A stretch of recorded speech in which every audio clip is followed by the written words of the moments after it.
नमस्कार, मी मिलिंद बल्लाळ. ठाणे वैभवमध्ये आपलं स्वागत.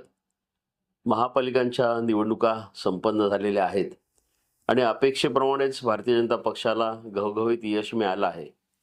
अर्थात हे यश घवघवीत म्हणायचं भाजपसाठी, की शिवसेनेने जो मराठीचा अस्मितेचा मुद्दा मांडला होता, तो त्यांनी कसाबसा टिकवून ठेवला, याबद्दलच्या एक संमिश्र प्रतिक्रिया येत राहतील. भारतीय जनता पक्षाला खरं म्हटलं तर 29 पैकी साधारणपणे 27 महापालिकांमध्ये यश मिळेल असं अपेक्षा होती.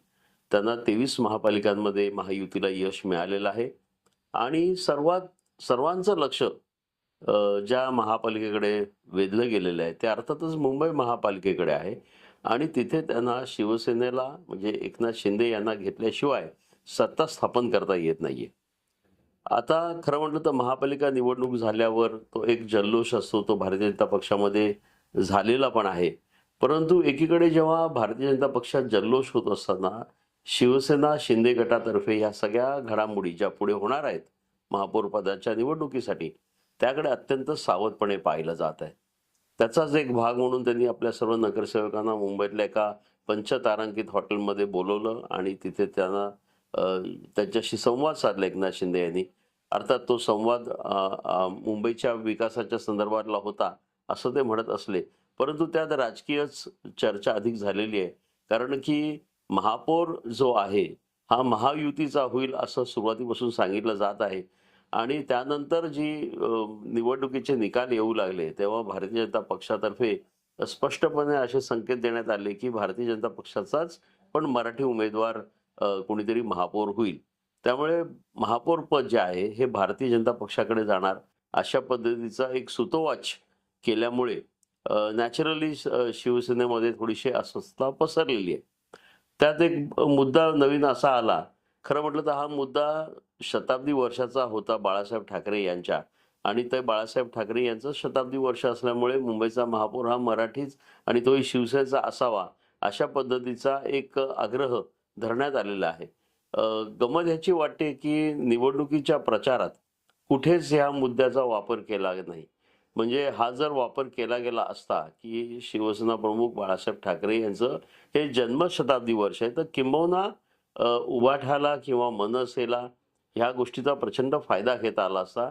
किंबहुना एकनाथ शिंदे यांच्याही शिवसेनेला तो मिळाला असता. एकनाथ शिंदे यांच्याकडे ज्या सीट्स आलेल्या आहेत, त्याच्यात नक्कीच भर पडली असती आणि त्यांची बार्गेनिंग पॉवर वाढली असती. परंतु असं काहीच झालं नाही. आणि हा जो शताब्दी वर्षाचा जो मुद्दा आहे, तो आता चर्चेला आलेला आहे आणि त्याचा फायदा घेऊन एकनाथ शिंदे हे डेफिनेटली महापौर पदावर आपला एक दावा आता सांगू इच्छितात. अ, राजकीय आपल्याकडे इतक्या घडामोडी होत असतात, अनिश्चितता असते. अ, पक्षांतराचं एक सतत वातावरण असतं. एकमेकांबद्दल संशयाचं वातावरण असतं. त्याच्यामुळे मुळात ही शिवसेना जी आहे, म्हणजे उद्धव बाळासाहेब ठाकरे, ते मनसे आणि एकनाथ शिंदे वगैरे असंच मिळून काहीतरी एक कडबोळं होईल का? आणि शिवसेनेचा महापौर बसून भारतीय जनता पक्षाचा जो एक मनसूबा आहे, की भाजपचा महापौर बसवायचा, ते उधळून लावला जाईल का? इतक्या प्रचंड प्रमाणात कल्पना करू लागलेले आहेत आणि त्याच्यावर चर्चा घडते. परंतु ते काही तसं होईल असं वाटत नाही. शिवसेनेचा महापौर कसा बसवायचा हा डेफिनेटली भारतीय जनता पक्षासमोरचा एक पेच असणार आहे. अ, हा मुंबई महापालिकेच्या पुरता मर्यादित विषय झाला. पण आपण ठाण्यामध्ये आहोत आणि ठाणे वैभवतर्फे सातत्याने ठाण्यातल्या घडामोडींवर आम्ही खूप बारकाईने लक्ष ठेवत असतो. त्याच्यावर आमच्या काही त्याचं विश्लेषण असतं. आमचा काही मुद्दा असतो. आमचा खरं म्हटलं तर ह्या सगळ्या प्रकारातला मुद्दा असा आहे, की एकनाथ शिंदे यांना ज्या पद्धतीचं एक घवघवीत यश मिळालं ठाणे महापालिकेत, त्या तुलनेत उभाठाला यशच मिळालेलं नाही. मनसे आणि उभाटा यांची कामगिरी ही अत्यंत म्हणू आपण निराशाजनक झालेली. ती अनपेक्षित होती. त्यामुळे आनंद दिघे यांचं नाव जे सातत्याने स्थानिक शिवसेनेचे नेते घेतात आणि खास करून उभाटाचे पण नेते घेतात. तर त्यांना आनंद दिघे यांच्या नावाचं जे एक गुडविल आहे, ती पुण्याई आहे, ती त्यांना त्याचा लाभ उठवता आला नाही का? हा पहिला प्रश्न. त्याच्यामुळे आज आम्ही जेव्हा ठाणे वैभवमध्ये या विषयावर चर्चा थोडीशी सुरू केली, तेव्हा आम्ही एक मुद्दा असा उपस्थित केला होता, की उबाठाचे जे नेते आहेत आणि जी कामगिरी आपण आता बघतोय की ती अत्यंत वाईट झालेली आहे.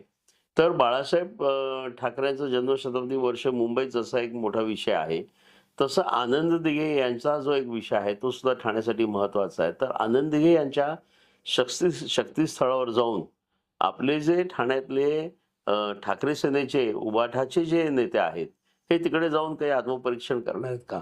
एखाद्या वेळेला तिथे जाऊन त्यांनी आत्मपरीक्षण केलं, तर त्यांना त्यांच्या चुका लक्षात येतील. परंतु उबाठाचं ठाण्याचं काम जे आहे, ह्यांना जर जास्ती यश पाहिजे होतं, तर त्यांनी त्यांची उपस्थिती, व्हिजिबिलिटी दाखवायला पाहिजे होती. जाणवण्यासारखं असं नेतृत्व करण्यासाठी आंदोलनं करायला पाहिजे होती, कार्यक्रम घ्यायला पाहिजे होते. तसं काही झालं नाही. आगामी काळात ठाण्यामध्ये उबाठाला जर पुढे यायचं असेल आणि विरोधी पक्षांसाठी रिकामी ठेवलेली स्पेस मिळवायची असेल, कारण की ठाणे महापालिकेत आता विरोधी पक्ष असेल की नसेल याच्यावरनं सुद्धा चर्चा सुरू झालेली आहे. कारण की 131 नगरसेवकांपैकी साधारणपणे 13.1 म्हणजे 14 नगरसेवक लागतात विरोधी पक्षाचे आणि ते सगळे मिळून सुद्धा एकत्र येऊ शकतात, परंतु त्यांची निवडणुकीपूर्वी युती पाहिजे. असा प्रकार झालेला नाही. त्याच्यामुळे तो एक मोठा पेच निर्माण झालेला आहे. त्यामुळे महापालिकेच्या सभागृहाबाहेरच विरोधी पक्षाला काम करावं लागणार आहे. जिथे पुन्हा एकदा उबाठाला एक संधी आहे, की लोकांच्या मनात त्यांनी जावं, तिथे लोकांपर्यंत पोहोचावं आणि जे आता अपयश मिळालं आहे, ते भरून काढावं.